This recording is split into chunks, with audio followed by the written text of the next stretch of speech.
Here is how you can decrease the brightness on the iPhone. Let me explain it. If it's your first time in here on Foxtecc, subscribe and we can get into it. So of course, the most obvious and a straightforward way to do it is to swipe down from the top right of the display like this and activate the control center.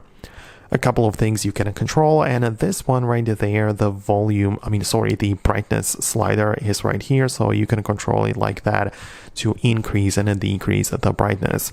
That's pretty basic, but there are some reasons why you may not see it. For example, if you don't have it available, you can hold it down on it like this, tap on add a control, and you can bring back the brightness slider. So if I look it up, you can see I can bring it back right here to make sure I have it available. So if you do not see it, make sure to bring it back like this, and you will then have the ability to control it no problem.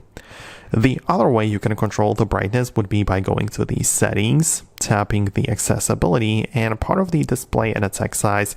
At the bottom we have auto brightness, which basically uses the sensors of the iPhone to determine if you are in a bright or dim environment and adjust the screen brightness according to that. Some people like it, I personally do not. That's why we can control it in here.